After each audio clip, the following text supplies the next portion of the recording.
야외 주차장이다 보니까 꽃가루가 너무 많이 묻어가지고 물만 묻혀서 닦고 왔어요.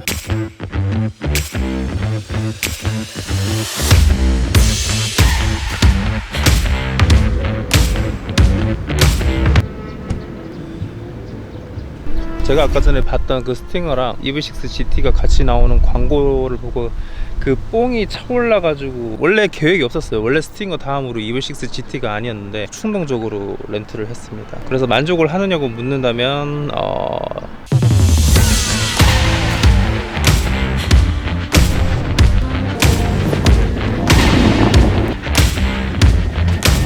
일단 저는 예전에 아이오닉 6에 대한 너무 단단한 승차감에 대한 그런 거부감이 있어서 이번 EV6 GT도 사실 승차감적인 부분에서 그렇게 큰 기대를 안 했거든요. 왜냐하면 그 당시 아이오닉 6 같은 경우에는 20인치 휠이었고 얘는 21인치 휠이에요. 그래서 좀 비슷한 승차감이나 아니면 조금 더 단단한 승차감이 나오겠지라고 생각을 했었는데 생각보다 승차감이 나쁘지가 않아요. 거기다가 이 버킷 시트 같은 경우에는 처음 딱 앉았을 때 단단한 느낌이 들어서 야, 이 차 쉽지 않겠다 이 생각이 들었는데 막상 앉고 보니까 이 시트 형상 때문에 그런지 모르겠지만 자세를 딱 잡아주는 느낌이 있더라고요. 특히 이 커브 돌 때 얘가 몸이 쏠리는 현상을 이 시트가 어느 정도 잡아주는 느낌, 괜찮다는 생각이 들더라고요.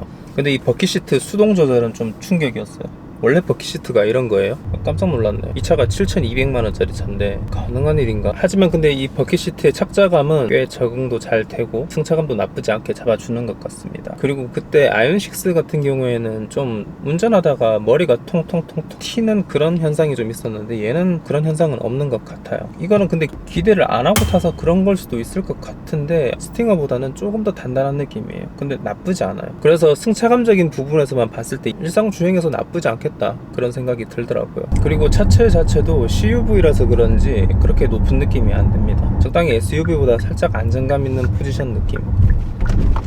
그리고 이런 요철 부분에서도 투박하게 들어오긴 하는 편인데 그렇다고 막 엄청 거칠게 들어오지는 않는 것 같고, 근데 단단하긴 단단해요. 편한 승차감을 원하시는 분이라면은 일반 EV6 모델 인치수를 낮춰서 타시는 게 더 좋지 않을까. 얘는 기본 출력이 그냥 너무 좋아서 에코 모드도 일반 전기차 컴포트 모드 같은 느낌이 들어요. 그런데 아쉬운 거는 에코 모드를 이용한다고 해가지고 주행 가는 거리가 그렇게 많이 늘어나지는 않았습니다. 아무래도 고성능 전기 모터를 쓰다 보니까 기본적인 배터리 소모가 되게 빠른 것 같아요. EV6 GT에 들어간 배터리 용량이 77.4kWh인데 이 배터리 용량은 롱레인지랑 GT라인이랑 같은 배터리 용량이거든요. 그런데 이 롱레인지랑 GT라인은 후륜 기준으로 최대 475km라는 주행거리가 나오는데 GT는 342km밖에 나오지가 않습니다. 이 말은 즉 같은 배터리 용량을 가지고 있지만 배터리 용량 대비 전비 효율이 극악이라는 계산이 나오고, 서울에서 부산까지 간다고 했을 때 안전빵으로 가려면 무조건 휴게소를 들러줘야 돼요. 사실 장거리 여행뿐만 아니라 일상용으로도 되게 뭔가 스트레스를 받을 것 같은 느낌? 에너지 소모가 빠르니까 충전소를 더 자주 찾아줘야 되고 그만큼 전기세를 더 많이 내야 된다. 전기차를 사는 이득이 하나가 없어진다. 경제성을 고려해서 전기차를 사시는 분들에게는 전혀 메리트가 없어 보입니다.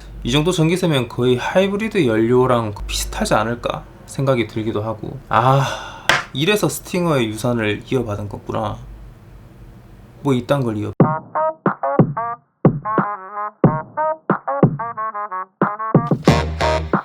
기본적으로 얘가 출력이 세지만 다른 차에 없는 게 있죠. 이 차를 500마력 이상으로 만들어주는 기능, 이 GT 누르면은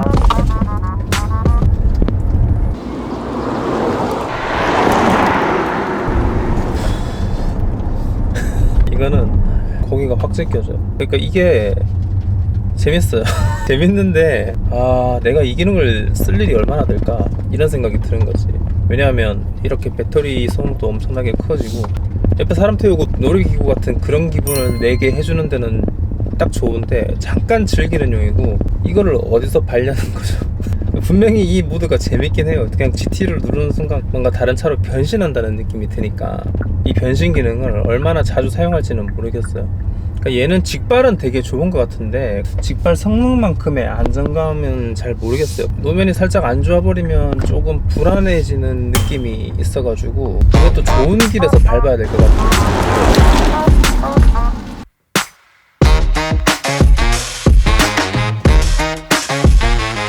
이제 타기 시작한 지 일주일밖에 안 됐는데 이게 구매를 만약에 한다고 하면 여러모로 고민을 되게 많이 해봐야 될 것 같습니다. 이건 좀 그래.